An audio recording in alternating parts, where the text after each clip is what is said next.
Hi there, Derek here from Pacific Coast Auto, and welcome to my personal channel. The nice thing about having a personal channel is that I get to talk about things that aren't work related. And although this one is work related, it's only 50% so. And so this one's more about living in Japan, and you know, people are interested in Japan because it is a really strange country compared to most other countries out there. They have their own way of doing things here in a lot of cases, and it's not always the way that requires the most amount of brain cells to come up with. And that's what I'm going to talk about today, in particular the fact that in Japan, people don't use signatures to authenticate things. So on official documents, instead of a signature, you put a stamp. And they call that the Inkan stamp, or the Hanko.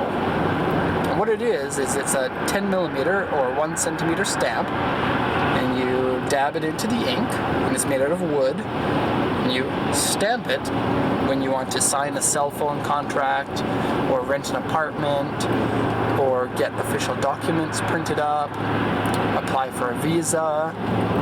When you go to the ward office, like one of my sons has disabilities, and so the government gives us special programs that we can enter, and if we want to enter those programs, we need to stamp it.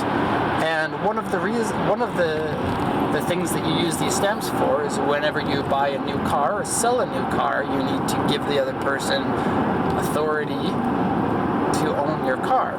So you get the stamp and you stamp it. And I mean, it's really fun, and it's neat, and it's different, and it's so like 1800s or even before that, you know, wax seal. Seems really strange, but no, they still do that in Japan, and it baffles me how strict they are about it. In most cases, like for example, if you're a foreigner, you want to open a bank account, you need to have a Hanko, you need to have that stamp. And you know, I think nowadays you can get a bank account with just a signature at some of the banks, especially some of the foreign banks.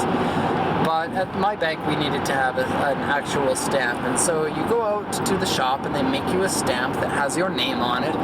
Mine says Derek on it, but my name in Japanese is Derek, which is the Japanese pronunciation of Derek. And so Derek is the character for de, le, and then they have a small tsu, which is a pause, and then a ku. So de, ku, like that. And the shop that made my Hanko made a mistake, or you know, it probably could have been my mistake for not writing the tsu small enough on the little order form, but my small tsu turned into a big tsu, so my stamp actually says Deretsuku. And so, you know, someone in the question cast asked me what one of my nicknames is, and that's one of them. So my wife always calls me Deretsuku. It's not that amusing. and okay, so the reason why I'm talking about this is because last week we bought a car from somebody, as we do, you know, that's my job. And when somebody sells the car, they fill out this sheet that has the car's VIN number, the car's name, the name of the seller, the seller's stamp, and then, you know, if it's a dealer that's selling them, which it often is, they won't write any of their information on this sheet. They'll just put their stamp on and then expect you to fill everything out. And so my office staff was filling that out and writing in all of the information for this car. And she made a mistake on one of the numbers on the VIN number. So we called the registration office and say, hey, we made a mistake on the VIN number. So is it okay if we just, you know, put our little stamp and then change that number? And the registration office said, no, you need to get a new form from the seller with their stamp on it. And this is really stupid, because a lot of times when you call the auction and you say, I want to get the seller's information to get a new form, well, the sellers know that you got that car and that you need that stamp, otherwise you can't sell that car. so it's quite common. Now, it's never happened to me. We've made 2 such mistakes. But it's never happened to me where the seller has asked me to pay for it. But apparently this happens, and the sellers can extort you because they know you need that stamp and say, well, give me $200 or I'm not going to give you a new sheet. And there isn't anything you can do about it. And so the regular practice is for people not to contact the old seller, but if the seller is an individual and not a company, then you can go to a Hanko store and you can buy a Hanko that has that person's name on it. And this leads me to an interesting question. If the Hankos are so important and that you can't do anything without them, why is it so easy to get a fake one? Somebody could go into a store and get a Deretsuku stamp and then stamp everything for me and pretend to be me. And it just baffles me that something like this is so simple to do. If you go to a stamp store, you don't have to show ID to show that's your name. You can just go in there and buy a stamp in anybody's name. So strange. It's just beyond me that a system like that exists.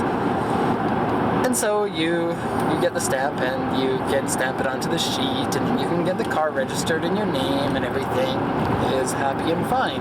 But still, really strange that you need to have this stamp for everything. And really strange that Japanese hasn't really come into the 21st century or the 20th or 19th century and started doing something that's a little bit more secure, like a signature.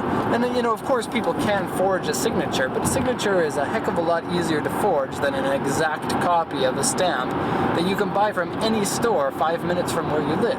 So, interesting as it is, that's the way that it is. And so,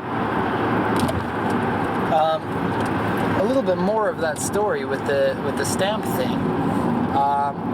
Okay, so if you have a company, you need a company stamp, and if you and just for personal reasons, you need your own stamp. Now, when you're deregistering a car, like taking the existing registration off of it, and the car has a number plate on it, then what you need to do is you need to pay an extra 500 yen, and you need to get a sheet of paper from the registration office that says that your stamp is officially belonging to you. I guess because of security reasons or something, but I don't quite understand it. Anyways, every time you deregister a car, that sheet that you give them has to be new within the last 3 months, which is really annoying because every 3 months you have to go to the office and you have to print up all of these sheets in preparation, and you can't use copies, so you have to use this, I don't know how much it costs, I think it's 1,000 yen sheet each time that you deregister a car, and you have to keep going back, and it's really annoying. But what happened to me is, so in order to get this sheet, you have what looks like a credit card, same size as a credit card, and you give them this credit card and you say, please give me one of these sheets proving that this stamp is actually mine. And I don't know what happened, but we lost our stamp card, the credit card. And it's weird because I only use that once every 3 months and then put it right back into the company wallet. But anyways, I lost the card, and so you lose the card, you can't deregister cars. It's impossible to. You have to go get yourself a new card to prove that company stamp is actually your company stamp. And so we had to do a rush visit to the stamp office today to go get a new card. Went down there, got a new card, took this card out to another room in the same building, got the official registration paper, took this paper to the registration office, and then we could deregister the vehicle and hand in the license plates. And it just seems like all of that should not have taken the 3.5 hours that it took me to do that all, because but this is Japan. That's the way things are. In Japan, paperwork is vitally important, and there are no exceptions to it, no matter what. And so it's just the way that you live, and you have to put up with it, and then make YouTube videos to complain. And so, pardon me for making this into a complaint video. That's the Japanese stamp system, and if you move to Japan, you're going to know all about it, and how if you lose your stamp, it can be a really, really big pain, even though you can just, go get another stamp, but if the stamp is not registered and it's not exactly the same on the registration paper, they're going to flip out. But you can still use that stamp to deregister a vehicle for someone else. And so the system seems completely broken, and yet it's still functioning. Interesting. Alright, well, I've drawn this one on for too long, so we're going to end the video there. Thank you for watching, subscribe to the channel, and all that other stuff, and Facebook, and my website, whatever. So thanks a lot for watching. Have a good day.